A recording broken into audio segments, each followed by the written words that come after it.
How to adjust K-Rain sprinkler heads.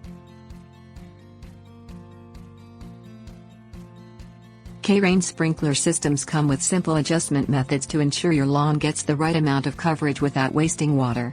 Adjust each sprinkler head before you start your warm weather watering pattern so all zones in your yard get water without soaking one area while allowing another to dry out.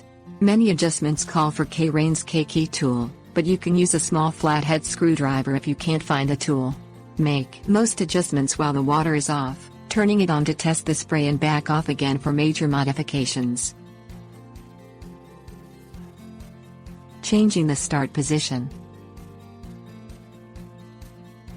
When you want a sprinkler head to turn a full 360 degrees, there's no need to change the start position.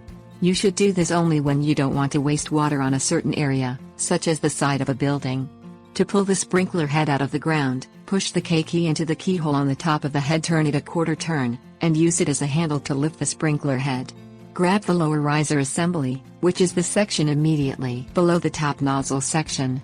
After finding the nozzle arrow on the top of the sprinkler head, turn the assembly until the arrow points where you want the spray to start.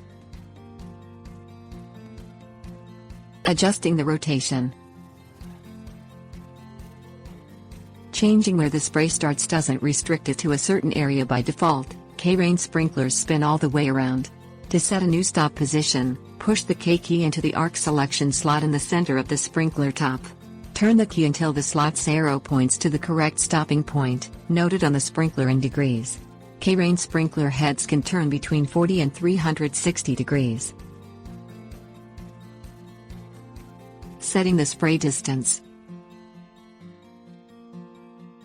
K-Rain sprinkler heads have interchangeable nozzles shaped with different angles to alter the distance of the spray.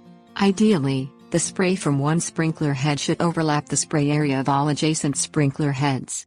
The spray should travel far enough to touch the adjacent sprinkler heads. To change the nozzle and adjust the spray distance, remove the nozzle retention screw with the K-key. The screw sits inside the arrow showing the nozzle's position on the top of the sprinkler head.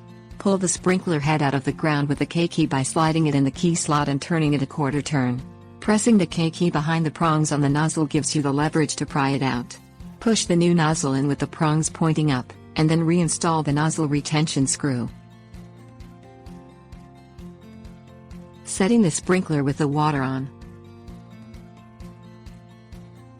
Although you might get a little wet, you can make some minor adjustments to K-Rain sprinkler heads while they are spraying water. For small adjustments to the spray distance, loosen or tighten the nozzle retention screw with the K-key until the distance meets your needs. To change how far around the sprinkler head turns, turn the top nozzle section, called the turret, to the right until it stops. Turn it all the way to the left, which should place the nozzle at its starting position. With the K-key, turn the arc selection slot and arrow to the new setting. Make sure you keep the settings between 30 and 360 degrees to avoid damage to the sprinkler head.